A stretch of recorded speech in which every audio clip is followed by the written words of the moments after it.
शुरू करती हूँ। Good afternoon beautiful souls. आज हम 18वें दिन पर पहुंच गए हैं अपनी जर्नी के। और आज का हमारा चैप्टर है जादुई कार्य सूची, मैजिकल टू डू लिस्ट। तो चलिए शुरू करते हैं। 18वां दिन, जादुई कार्य सूची।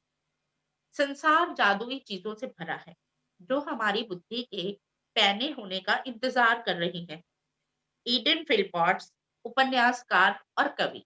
मतलब संसार जादुई चीजों से भरा है। इस संसार में तो बहुत सी जादुई चीजें हैं, बातें हैं और बहुत कुछ है जो हमें दिखाई नहीं देता या हमें पता नहीं चलता या हम उसको एक्नॉलेज नहीं कर पाते। तो वो हमारे लिए, हमारी माइंड के शार्प होने का वेट कर रही है। मतलब अब कई बार कैसे होता है कि अच्छा मेरे पास तो ये भी करना था, ये भी करना था, ये भी करना था, पर दिन में टाइम ही नहीं है। मुझे तो आज इस चीज का टाइम ही नहीं। लेकिन अगर हम, हमारा माइंड शार्प होगा और हम इसको एक टू डू लिस्ट में बना लेंगे कि मुझे अब इतने बजे से इतने बजे तक ये करना है, ये करना है, ये करना है, तो कैसे उसके जादुई इफेक्ट आते हैं, वो आज इस चैप्टर में बताया जा रहा है। आगे बढ़ते हैं। अगर आप इस बारे में सोचें, तो दरअसल कृतज्ञता आपकी सबसे अच्छी मित्र है। ये हमेशा आपके लिए मौजूद रहती है, हमेशा आपकी मदद करने के लिए उपलब्ध रहती है। आपको कभी नीचा नहीं दिखाती है, कभी निराश नहीं करती है। और आप इस पर जितने ज़्यादा निर्भर होते हैं, यह आपके लिए उतना ही अधिक करती है, तथा आपके जीवन को उतना ही अधिक समृद्ध बनाती है। आज का जादुई अभ्यास आपको दिखाएगा कि आप कृतज्ञता पर और अधिक निर्भर कैसे रह सकते हैं, ताकि यह आपके लिए कहीं अधिक जादुई चीजें कर सके। जीवन में हर दिन छोटी-मोटी समस्याएं अचानक सामने आ खड़ी होती हैं, जिन्हें सुलझाने की जरूरत होती है। ऐसे में कई बार हम बौखला जाते हैं, बशर्ते हमें स्थिति को सुधारने का तरीका ना मालूम। शायद आपकी समस्या यह है कि आपके पास उन सारी चीजों के लिए पर्याप्त समय नहीं है जो आपको करने की जरूरत है। साथ ही आप इस बात को लेकर परेशान रहते हैं कि एक दिन में सिर्फ 24 घंटे ही होते हैं। संभवतः आप काम के मारे बौखला जा रहे हैं और अधिक खाली समय चाहते हैं, लेकिन आप इसे पाने का कोई रास्ता नहीं देख पाते। हो सकता है कि आप घर पर रहकर बच्चों की देखभाल कर रहे हों और परेशान या थके हुए महसूस कर रहे हों, लेकिन आपके पास फुर्सत के पल निकालने का कोई साधन ना हो। हो सकता है कि आपके सामने कोई ऐसी समस्या हो जिसे सुलझाए जाने की जरूरत है, लेकिन आपको जरा भी अंदाजा नहीं है कि इसे सुलझाने के लिए किस ओर मुड़ा जाए।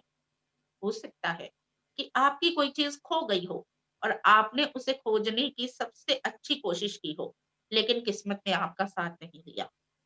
या हो सकता है कि आप किसी को खोजना चाहते हो, जैसे आदर्श पालतू पशु, आदर्श बेबीसिटर, बेहतरीन हेयर ड्रेसर या अद्भुत दंत चिकित्सक या डॉक्टर, और आपके सर्वश्रेष्ठ प्रयासों के बावजूद आप अपनी जरूरत के व्यक्ति को ना खोज पाए हो। हो सकता है कि आप असहज स्थिति में हो क्योंकि किसी व्यक्ति ने आपको कोई ऐसी चीज करने को कहा है जिसे आप नहीं करना चाहते, और आप नहीं जानते हैं कि उसकी बात पर कैसे प्रतिक्रिया करें। या हो सकता है कि आपका किसी से कोई विवाद हो गया हो और सुलझने के बजाय परिस्थितियां बिगड़ती नजर आ रही। यह जादुई कार्यसूची अभ्यास रोजमर्रा की किसी भी प्रकार की छुटपुट समस्याओं में आपकी मदद करेगा। मतलब छुटपुट, अब जैसे बाय चांस आपने किसी मीटिंग के लिए भी जाना है और आप सोच रहे हो कि कैसा रिजल्ट आएगा, मैं उससे पहली बार मीटिंग करने जा रही हूँ, किसी बिजनेस मीट के लिए जाना है कहीं भी, तो उससे पहले भी आप इसको कर सकते हैं। जब आप यह ना जानते हो कि क्या करना है, या जब आप बस यह चाहते हो कि आपके लिए कोई चीज की जाए, ऐसे परिणामों को देखकर आप दंग रह जाएंगे। जब आप कृतज्ञता की जादुई शक्ति को आकर्षण के नियम के साथ मिला देते हैं, तो लोगों, परिस्थितियों और घटनाओं को आपकी इच्छा पूरी करने के लिए दोबारा व्यवस्थित होना होगा। आप ये नहीं जान पाएंगे कि ये कैसे होगा या यह आपको कैसे दिया जाएगा, लेकिन यह आपका काम नहीं है। आपका काम तो बस वर्तमान में अपनी इच्छा पूरी होने के लिए उतने कृतज्ञ होना है जितने आप हो सकते हैं, जैसे ये सचमुच साकार हो चुकी हो। और फिर जादू को होने दें। आज ही अपनी सबसे महत्वपूर्ण काम की लिखित कार्य सूची तैयार करें, जिन्हें आप अपने लिए करना या सुलझाना चाहते हैं। सूची के सबसे ऊपर इसका शीर्षक लिखें, जादुई कार्य सूची। आप अपनी सूची में ऐसे काम लिख सकते हैं जिन्हें करने का समय नहीं है, या समस्याएं भी लिख सकते हैं, जिनमें रोजमर्रा के सबसे छोटे काम से लेकर जीवन की अधिक बड़ी स्थितियां शामिल हों। आपके जीवन के किसी क्षेत्र के बारे में सोचिए, जहां आपको अपने लिए कुछ सुलझाए जाने या कराने की जरूरत है। तो देखिए, अब आज आपने एक लिस्ट बनानी है ऐसे कामों की जो काफ़ी टाइम से आपके पेंडिंग पड़े हों, जिनको आपको करने का मन ना कर रहा हो या करने का टाइम ना मिल रहा हो। तो आप वो सब चीज़ें कर सकते हैं, लिख सकते हैं। अब आगे देखते हैं कि क्या कहते हैं। जब आप अपनी सूची पूरी कर लें, तो उनमें से 3 चीज़ें चुनें और आज उन पर ध्यान केंद्रित करें। कल्पना करें कि एक-एक करके हर चीज़ जादुई ढंग से आपके लिए की जा रही है। कल्पना करें कि सारे लोग, परिस्थितियाँ और घटनाएँ आपकी खातिर ये करने के लिए पंक्तिबद्ध हो रही हैं, और ये इसी समय हो रहा है। आपकी खातिर सारा काम हो जाता है, सब कुछ व्यवस्थित हो जाता है, सब कुछ सुलझ जाता है, और आप इसके बदले में ज़बरदस्त धन्यवाद दे रहे हैं। अपनी 3 चीज़ों में से प्रत्येक के लिए कम से कम 1 मिनट दें और विश्वास करें कि यह हो चुका है, तथा बदले में बहुत अधिक कृतज्ञता महसूस करें। आप किसी दूसरे समय अपनी सूची के बाकी काम पर इसी तरह अभ्यास कर सकते हैं। मतलब जिस टाइम आप सूची बनाएँगे, उसी टाइम आपने 3 चीज़ें चुन लेनी है और उन पर तो उसी टाइम प्रैक्टिस करनी है, और बाकी चीज़ों की आप पूरे दिन में प्रैक्टिस कर सकते हैं। लेकिन अपने मनचाहे काम को जादुई कार्यसूची में लिखना बहुत शक्तिशाली होता है। याद रखें, आकर्षण का नियम कहता है कि समान ही समान को आकर्षित करता है। इसका अर्थ है कि जब आप समाधान के लिए कृतज्ञ होते हैं और जैसे वे आपके पास इसी वक्त हो, तो आप इस स्थिति को सुलझाने के लिए हर जरूरी चीज को जीवन में आकर्षित कर लेंगे। समस्याओं पर ध्यान केंद्रित करने से अधिक समस्याएं खींची चली आती हैं। आपको समाधान के लिए चुंबक होना है, न कि समस्या के लिए। आपके पास समाधान है और समस्या सुलझ चुकी है। इस बात के लिए कृतज्ञ होने से समाधान आकर्षित होता है। अब देखिए कि किसी के साथ झगड़ा हुआ है और आप उस झगड़े को ही सोचते रहेंगे कि उसने ये कहा, मैंने ये कहा, उसने मैं ये कहा, मैं ये कहा। तो क्या होगा कि और झगड़े की तरफ ही आप। लेकिन अगर आप सोचेंगे कि अब मैं इसका समाधान कैसे निकालूँ? उसने मुझसे ये कह दिया, मैंने उससे ये कह दिया। लेकिन अगर माफ़ी उसे माँगनी है या मुझे माँगनी है, तो ये होगा कैसे? आप इसकी तरफ सोचिए कि मुझे इसका समाधान निकालना है कि वो मेरे से माफ़ी माँगने आ जाए, और इसके लिए आप पहले से ही ग्रेटफुल हो गए, तो वो समाधान अपने आप आ जाएगा। आगे बढ़ते हैं। यह जादुई अभ्यास कितना शक्तिशाली है, यह बताने के लिए मैं आपको अपनी बेटी के जीवन का एक प्रसंग बताना चाहती हूँ, जिसमें उसने अपने खोए हुए वॉलेट को अपनी ओर आकर्षित करने के लिए यह अभ्यास किया। एक रात बाहर रहने के बाद मेरी बेटी को अगली सुबह पता चला कि उसका वॉलेट उसके पास नहीं है। उसे जरा भी अंदाजा नहीं था कि यह कहाँ खोया होगा। उसे तो यह भी पता नहीं था कि यह खोया है या नहीं। उसने उस रेस्तरां में वॉलेट खोजा जहां उसने डिनर किया था। वह टैक्सी कंपनी भी गई, जिसकी टैक्सी में बैठकर घर पहुंची। उसने स्थानीय पुलिस स्टेशन और सड़कों पर कितना खोजबीन जाना की। चाहिए? उसने आसपास के दरवाजे खटखटाए, लेकिन किसी को भी उसका वॉलेट नहीं मिला था। वॉलेट में सामान्य कीमती चीजें थी, जैसे उसके बैंक और क्रेडिट कार्ड्स, ड्राइविंग लाइसेंस और नकदी। लेकिन इसके अलावा उसकी सबसे बड़ी चिंता यह थी कि उसके वॉलेट में उसका पता या संपर्क की कोई जानकारी नहीं, क्योंकि वह कुछ समय के लिए विदेश गई। उसके नाम पर कोई सार्वजनिक रूप से सूचीबद्ध फ़ोन नंबर नहीं था, और एक आम सरनेम के कारण कोई आशा नज़र नहीं आती थी। सेम उसका जो क्लास 14 नंबर इसका था, इसका भी वही चला।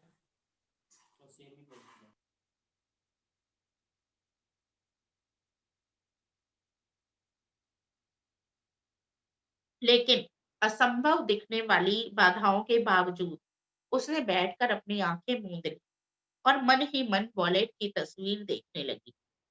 उसने चित्र देखा कि वह वॉलेट हाथों में थामे हुए है, उसे खोल रही है, अपना सामान टटोल रही है, और उसे जबरदस्त कृतज्ञता महसूस हो रही है कि उसके पास वॉलेट है तथा हर चीज दोबारा अपने हाथों में मिल गई। पूरे दिन जब भी मेरी बेटी ने इस बारे में सोचा, उसने हर बार कल्पना की कि वॉलेट उसके हाथों में है और उसे बहुत अधिक प्रसन्नता तथा कृतज्ञता महसूस हुई कि उसका वॉलेट उसके पास लौट आया है। उस रात उसके पास एक किसान का फोन आया जो 100 मील दूर रहता था। किसान ने बताया कि उसे उसका वॉलेट मिला है।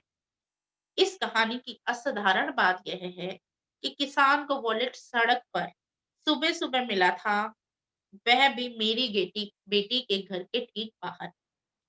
किसान ने तत्काल वॉलेट में संपर्क के लिए जानकारी टटोली। मालकिन का पता लगाने की कोशिश में कई फोन खटखटाए, लेकिन कोई फायदा नहीं हुआ। हताश होकर उसने कोशिश छोड़ दी और वॉलेट लेकर खेत पर चला गया।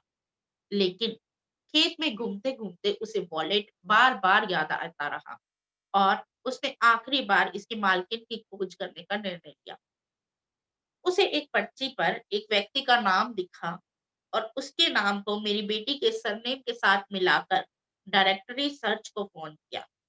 उस नाम और सरनेम वाला एक ही नाम था। किसान ने उसी फोन नंबर को घुमाया और वह मेरी बेटी के पिता का फोन था।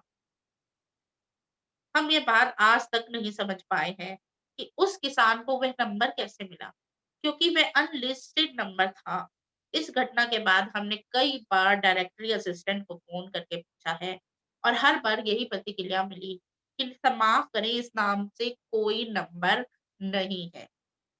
100 मील दूर से लगभग असंभव दिखने वाली घटनाओं की बेहद असाधारण श्रृंखला के जरिए मेरी बेटी का वॉलेट जस का तस लौट आया। उसने कृतज्ञ बनकर अपनी भूमिका निभाई कि उसे वॉलेट मिल गया है और जैसा हमेशा होता है, कृतज्ञता में ने अपना जादू कर दिया तथा उसका वॉलेट उस तक पहुंचाने के लिए हर व्यक्ति, परिस्थिति और घटना को सक्रिय कर दिया। कृतज्ञता की जादुई शक्ति आपके इस्तेमाल के लिए भी उपलब्ध है और हमेशा रही है। आपको तो बस इसे अपने लिए खोजना है और इसका इस्तेमाल करना सीखना है। तो देखिए कैसे कि मतलब अगर कुछ चीज़ खो जाए या आप किसी प्रॉब्लम में हैं, आपको उसका सॉल्यूशन नहीं मिल रहा, तो आप उसको अपनी जादुई कार्यसूची में लिख सकते हैं। एक्सरसाइज पढ़ते हैं इसकी। जादुई कार्यसूची, जादुई अभ्यास क्रमांक 18, जादुई कार्यसूची। नंबर 1, अपनी नियामतें गिनें, 10 नियामतों की सूची बनाएँ। लिखें कि आप क्यों कृतज्ञ हैं। अपनी सूची को दोबारा पढ़ें और हर नियामत के अंत में कहें, धन्यवाद, धन्यवाद, धन्यवाद। उस नियामत के लिए ज़्यादा से ज़्यादा कृतज्ञता महसूस करें। नंबर 2, उन सबसे महत्वपूर्ण काम या समस्याओं की लिखित सूची बनाएं जिन्हें आपको करने या सुलझाने की ज़रूरत हो। अपनी सूची का शीर्षक जादुई कार्यसूची लिख दें। नंबर 3, अपनी सूची के 3 सबसे महत्वपूर्ण काम चुन लें और एक बार में एक-एक करके यह कल्पना करें कि हर काम आपके लिए चुन लिया गया है। नंबर 4, हर काम पर कम से कम 1 मिनट का समय दें। यकीन करें कि यह पूरा हो गया है और बदले में हार्दिक कृतज्ञता महसूस करें। हार्दिक कृतज्ञता क्या है? दिल से ग्रैटिट्यूड। नंबर 5, आज रात सोने से ठीक पहले अपना जादुई पत्थर एक हाथ में थामे और दिन भर में हुई सबसे अच्छी चीज के लिए जादुई शब्द धन्यवाद कहें। तो ये आज का हमारा चैप्टर था, chapter 18, magical to do list, जादुई कार्यसूची।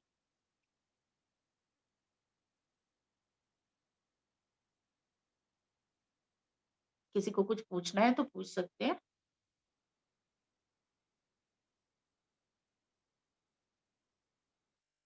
आई थिंक किसी का कोई क्वेश्चन नहीं है। तो thank you everyone, thank you for listening me and thank you for coming in magic book session.